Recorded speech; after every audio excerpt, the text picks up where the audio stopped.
नमस्कार मेरे दोस्तों, मैं आपका अपना आर के खन्ना आज एक बार फिर आपके सामने उपस्थित हूं, लेकर हमारा अपना प्रोग्राम यादों का सिलसिला। यादों का सिलसिला चलता रहा है, चलता रहेगा। यादों का सिलसिला,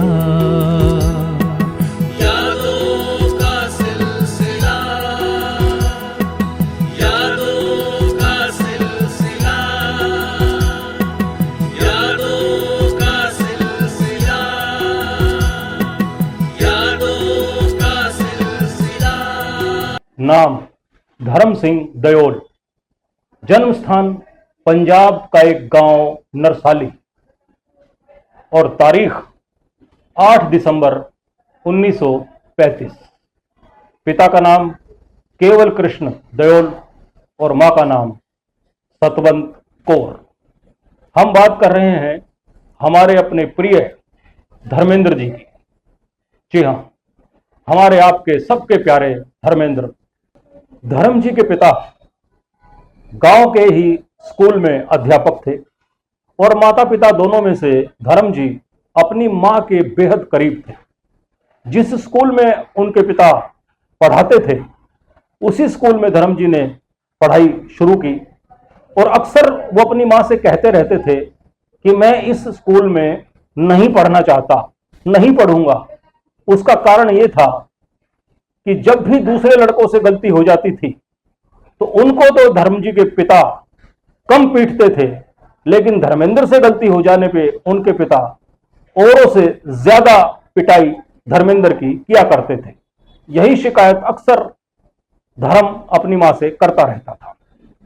धर्म जी को बचपन से ही अभिनय से लगाव था।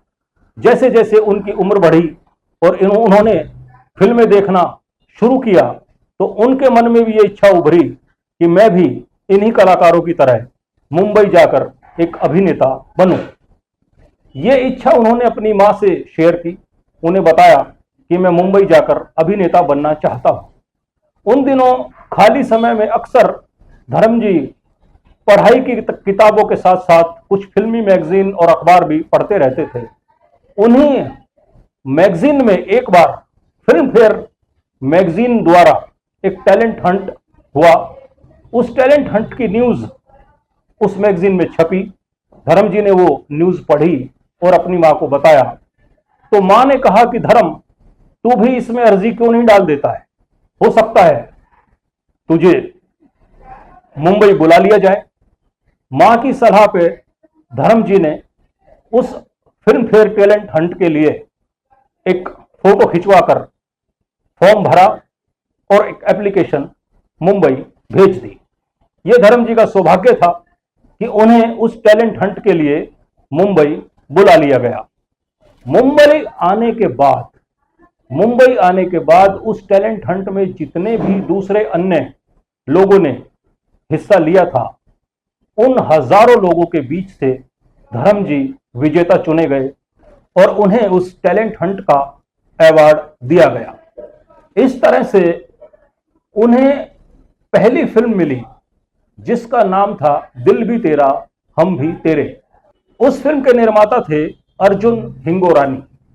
अर्जुन हिंगोरानी एक ऐसे शख्स जो बाद में धर्मेंद्र के बहुत करीबी मित्र भी बने और अंतिम समय तक अर्जुन हिंगोरानी जी के अंतिम समय तक उनकी मित्रता धर्मेंद्र के साथ कायम रही।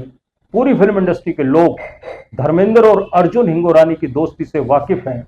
अर्जुन हिंगोरानी जी वो शख्स थे जो स्ट्रगल के समय जब धर्मेंद्र की जेब में कुछ नहीं होता था और अर्जुन हिंगोरानी की जेब में अगर 10 रुपए भी पड़े हुए हों तो वो 10 रुपए में से 5 रुपए धर्मेंद्र की जेब में डाल दिया करते थे। धर्मेंद्र को एक स्ट्रगलर से हीरो बनने का पहला मौका, फिल्म के सुनहरे पर्दे पे लाने का पहला मौका अर्जुन हिंगोरानी जी ने ही दिया था। उस फिल्म का नाम था दिल भी तेरा हम भी तेरे। यह फिल्म उतनी सफल नहीं हो सकी, लेकिन लोगों ने इस नए अभिनेता जिसका नाम था धर्मेंद्र, इसके काम को सराहा और धर्मेंद्र को लोगों ने पसंद किया। उसके बाद कई फिल्में धर्मेंद्र को लगातार मिलती चली गई। उन्हीं दिनों धर्म जी की एक फिल्म आई जो ओपी रल्हन जी ने बनाई थी, मीना कुमारी उसमें हीरोइन थी, और फिल्म का नाम था फूल और पत्थर। यह फिल्म इतनी बड़ी हिट हुई कि इसने धर्मेंद्र को हीमैन के नाम से स्थापित कर दिया। हर व्यक्ति इस फिल्म में धर्मेंद्र के काम को देख के उनका दीवाना था। और उसके बाद एक फिल्म आई, फिल्म का नाम था मां। जी हां, मां, प्रमोद चक्रवर्ती जी की यह फिल्म थी। इस फिल्म में पहली बार बगैर डुप्लीकेट की सहायता के धर्मेंद्र ने चीते के साथ, शेर के साथ फाइट की, और वो भी बगैर किसी डुप्लीकेट की मदद के। ये धर्मेंद्र ही थे, ये उनका ही जिगरा था कि चीते के सामने खड़े होना, शेर के सामने सीना तान के खड़े होना और उनसे फाइट करना। धर्म जी के इन्हीं कारनामों ने उन्हें फिल्म इंडस्ट्री का हीमैन बना दिया था। एक तरफ जहां वो एक्शन से भरपूर फिल्में कर रहे थे, तो वहीं उन्होंने सत्यकाम जैसी एक फिल्म करके लोगों को अचंभे में डाल दिया। ऋषिकेश मुखर्जी की फिल्म सत्यकाम, जो बॉक्स ऑफिस पे सफल तो नहीं हो सकी, लेकिन लोगों को इसमें एक नया धर्मेंद्र देखने को मिला। एक ऐसा धर्मेंद्र जिनका वो रूप लोगों ने पहले नहीं देखा था। सत्यकाम धर्मेंद्र जी के जीवन की एक ऐसी फिल्म है जो धर्मेंद्र को चाहने वाले सभी लोगों को देखनी चाहिए। सत्यकाम के बाद धर्म जी ने फिर से अपने अभिनय का एक नया रंग चुपके चुपके प्रतिज्ञा जैसी फिल्मों में कॉमेडी करके लोगों के सामने रखा। चुपके चुपके भी सुपरहिट हुई, प्रतिज्ञा भी सुपरहिट हुई। प्रतिज्ञा फिल्म का गाना मैं जट यमला पगला दीवाना तो इतना हिट हुआ कि आज भी जहां भी धर्मेंद्र जी की चर्चा होती है, वहीं इस गाने की याद जरूर आती है। प्रतिज्ञा में धर्मेंद्र हेमा मालिनी जी की जोड़ी इतनी हिट हुई कि उन्होंने सीता और गीता, शोले वगैरह करीब करीब 2-3 दर्जन भर फिल्मों में एक साथ काम किया।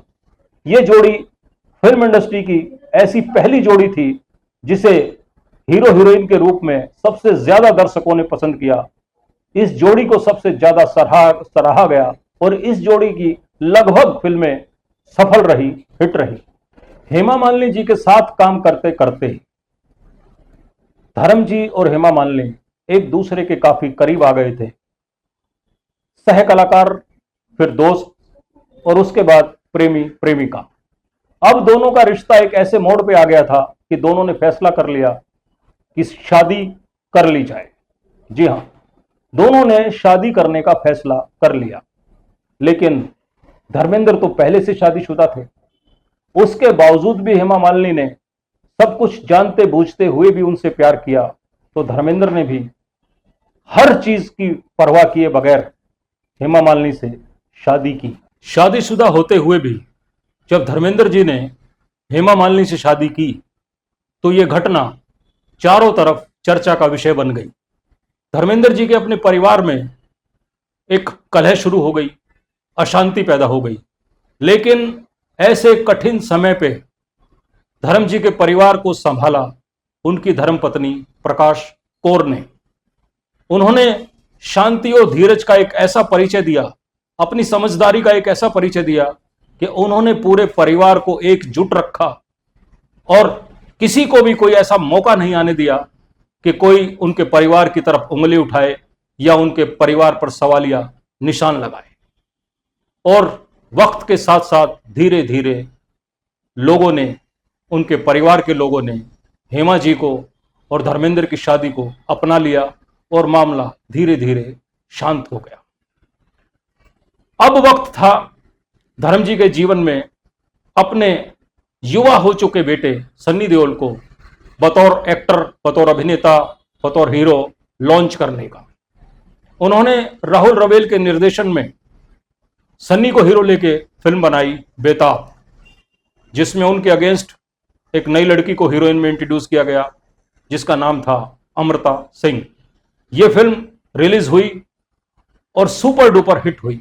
इस फिल्म से बतौर अभिनेता सन्नी देओल इंडस्ट्री में स्थापित हुए और उसके बाद तो उन्होंने बहुत सी सफल फिल्मों की लाइन ही लगा दी और इंडस्ट्री के सफल अभिनेताओं में सन्नी देओल एक माने जाते हैं। उसके 10 साल के बाद अब बारी थी छोटे मोटे बॉबी देओल को भी अभिनेता बनाने की। अब धर्म जी ने राजकुमार संतोषी के निर्देशन में बॉबी देओल को हीरो बनाने के लिए फिल्म प्रोड्यूस की बरसात, जिसमें उनके अगेंस्ट हीरोइन के रूप में राजेश खन्ना की बेटी ट्विंकल खन्ना को इंट्रोड्यूस किया गया। यह फिल्म भी उस समय बहुत बड़ी सफल फिल्म साबित हुई और इस फिल्म से बॉबी देओल अभिनेता के रूप में फिल्म इंडस्ट्री में स्थापित हो गए। अपने बेटे सन्नी देओल और बेटे बॉबी देओल को स्थापित करने के बाद अब धर्म जी की जिम्मेदारी थी अपने भतीजे अभय देओल को बतौर अभिनेता बनाना। उन्होंने अभय देओल को भी अभिनेता बनाने के लिए अपनी होम प्रोडक्शन विजेता फिल्म्स के बैनर तले एक फिल्म प्रोड्यूस की, जिसका नाम था सोचा ना था। यह फिल्म भी अपने समय पे हिट हुई और इससे अभय देओल फिल्म इंडस्ट्री में बतौर अभिनेता स्थापित हुए। अपने दोनों बेटों को धर्म जी हीरो बना चुके थे, भतीजे को भी इन्होंने हीरो बना दिया था। अब बारी थी अपनी बेटियों के कैरियर पर ध्यान देने की। धर्म जी कभी नहीं चाहते थे कि उनकी बेटियां फिल्मों में काम करें। यही कारण था कि उन्होंने हमेशा अपनी बेटियों को, वो बेटियां जो प्रकाश कौर से जन्मी थी, उन्हें हमेशा फिल्मों की चकाचौंध से दूर रखा। हेमा मालिनी जी की दोनों बेटियों को भी वो फिल्मों में नहीं लाना चाहते थे, लेकिन बेटों से ज्यादा प्यार अक्सर एक बाप को बेटियों से होता है। यही वजह थी कि ईशा देओल ने जब अपने पिता धर्मेंद्र के सामने अभिनेत्री बनने की इच्छा जाहिर की, उनसे रिक्वेस्ट की, प्यार प्रेम से पापा से बात की, तो एक बाप हार गया और उसे बेटी के सामने झुकना पड़ा और इजाजत देनी पड़ी फिल्मों में काम करने की। इस तरह से धर्म जी ने जहां अपने दोनों बेटों को स्थापित किया था, भतीजे को स्थापित किया था, अब बेटी के कैरियर को बढ़ावा देने के लिए भी उन्होंने बतौर अभिनेता अपनी बेटी ईशा देओल के साथ टेल मी ओ खुदा में बाकायदा काम किया। उनके कैरियर को बढ़ावा देने के लिए वो जो भी कर सकते थे, एक पिता होने के नाते उन्होंने किया। अभिनेता के साथ साथ कुछ समय के लिए धर्मेंद्र जी नेता भी बने, उन्होंने राजनीति में भी प्रवेश किया। आदरणीय अटल बिहारी वाजपेयी जी के कहने पर उन्होंने बीकानेर की सीट से चुनाव लड़ा और बाकायदा जीतकर मेंबर ऑफ पार्लियामेंट बने। मेरे दोस्तों, एक समय तो ऐसा था धर्म जी के जीवन का जब पुत्र सन्नी देओल, पुत्र बॉबी देओल दोनों हीरो आ रहे थे और उनके साथ साथ खुद धर्मेंद्र भी हीरो की ही भूमिका अदा कर रहे थे। कई अभिनेत्रियां तो ऐसी थी जो एक तरफ, जैसे डिंपल कपाड़िया जी की बात करें, एक तरफ वो सन्नी देओल की हीरोइन बनती थी तो दूसरी तरफ वो धर्मेंद्र के साथ भी हीरोइन का ही रोल कर रही थी। जिस नई लड़की अमृता सिंह को धर्म जी ने अपने बेटे सन्नी देओल के साथ इंट्रोड्यूस किया था हीरोइन, उसी लड़की अमृता सिंह ने धर्मेंद्र के साथ भी हीरोइन के रूप में काम किया। फिल्म का नाम था वीरू दादा।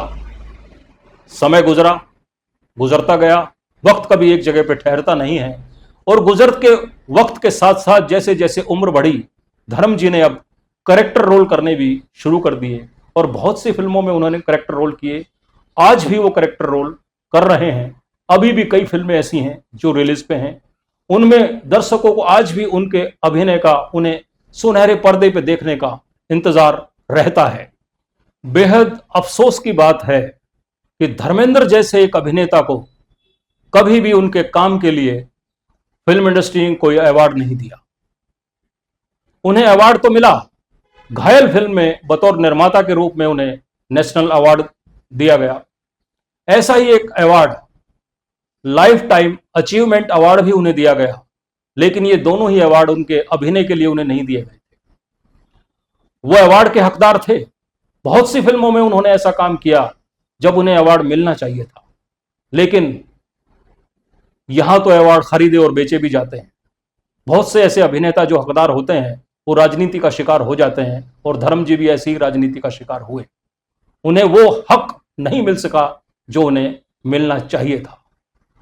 मेरे दोस्तों, धर्म जी का सबसे बड़ा अवार्ड था दर्शकों का प्यार, और उसके भी साथ साथ उससे भी बड़ा अवार्ड उन्हें मिला जब उनकी मुलाकात दिलीप कुमार से हुई और दिलीप कुमार ने धर्म जी को देखकर कहा, काश मुझे भी तुम्हारे जैसा तंदुरुस्त बनाया होता खुदा ने, मुझे भी तुम्हारे जैसा खूबसूरत बनाया होता खुदा ने। दिलीप कुमार जैसे अभिनेता के मुंह से अपने लिए कहे गए शब्द धर्मेंद्र के लिए सबसे बड़ा अवार्ड थे। धर्मेंद्र जैसे अभिनेता कभी किसी अवार्ड के मोहताज नहीं रहे और ना ही होंगे। कल भी दर्शक उन्हें प्यार करते थे, आज भी करते हैं और हमेशा करते रहेंगे। नमस्कार।